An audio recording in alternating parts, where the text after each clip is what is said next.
আসসালামু আলাইকুম বন্ধুরা, কেমন আছেন সবাই?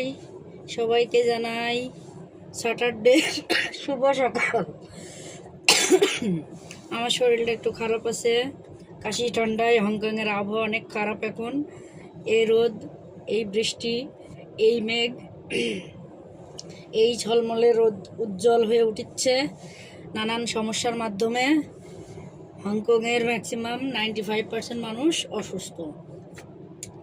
তো আজকে আমি অসুস্থ ছিলাম প্রচণ্ড। তো কোনো খাবারের প্রতি কোনো রুচি নাই, মনটা চায় একটু মশলা জাতীয় কোনো জিনিস কাঁচা ঝালাই করে খাইতে। তো আজকে আমি এনেছি পেয়ারা মাখা, গোয়াভা ম্যারিনেট। এটার ভিতরে দিয়েছি লবণ এবং মরিচের গুঁড়া পাউডার দিয়ে একসাথে এইভাবে ঝালাই করেছি। খাইতে সেই মজা। এর ভিতরে একটু ধনিয়া পাতা দিলে ভালো হতো, কিন্তু আজকে আমার ধনিয়া পাতা নাই, যার কারণে দিতে পারি নাই।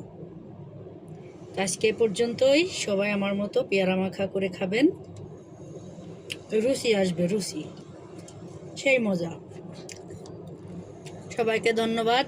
ভিডিওটি দেখে একটি করে শেয়ার, লাইক, কমেন্টস করবেন এবং আমাদের চ্যানেলটা সাবস্ক্রাইব করতে ভুলবেন না যেন। সবাইকে অনেক ধন্যবাদ।